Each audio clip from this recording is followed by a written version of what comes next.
లలితా సహస్రనామ స్తోత్రం గురించి తెలియని మహిళలు ఎవ్వరూ ఉండరు. అందరూ ప్రతిరోజు తప్పకుండా చదవాల్సిన స్తోత్రం.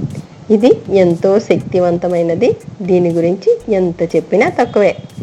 ఇది చదవటం వల్ల కలిగే ప్రయోజనాలు ఎన్నో ఉన్నాయి. మనం నిత్య జీవితంలో ఎదుర్కొంటున్న ఎన్నో సమస్యలకు పరిష్కారం చూపించే మంత్రాలు దీనిలో చాలా ఉన్నాయి. ఒక్కసారి లలితా సహస్రనామ స్తోత్రం చదివిన తర్వాత ఈ మంత్రాన్ని ఈ విధంగా చదవండి.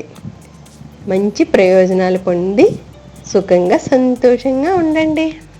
ఓం ఐం హ్రీం శ్రీం చిదగ్నికుండ సంభూతాయ నమః. మీరు మంత్రం చదివేటప్పుడు మధ్యలో ఉన్న బీజాక్షరాలను చదవండి. మంచి ఫలితం ఉంటుంది. అదేవిధంగా ఒకవేళ మీరు చదవలేకపోతే, మీకు నోరు తిరగట్లేదు, చదవలేకపోతున్నారు, తప్పులు మాత్రం చదవద్దు.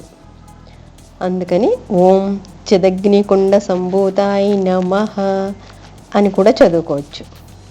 ఈ మంత్రం సంతానం కోసం, అదేవిధంగా జ్ఞానం అంటే ఇంజనీరింగ్, మెడిసిన్, అర్చనకు సంబంధించింది ఏ పాండిత్యంలో అయినా సరే వాళ్ళు ఎన్నుకున్న రంగంలో ఉన్నత స్థితికి చేరడానికి ఈ మంత్రాన్ని పఠించవచ్చు. ఎడ్యుకేషన్కి సంబంధించిన వాళ్ళైతే 41 రోజులు 1008 సార్లు ఏకాసనం మీద కూర్చుని ఏకాగ్రతగా ఈ జపాన్ని చెయ్యాలి. అదేవిధంగా సంతానం కోసం చేసే భార్యాభర్తలైతే 41 రోజులు 108 సార్లు జపిస్తూ ఆవు పాల మీద వెన్నం తీసి నివేదన చెయ్యండి.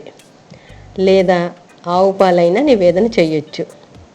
నివేదన చేసినవి మాత్రం భార్యాభర్తలు మాత్రమే స్వీకరించాలి.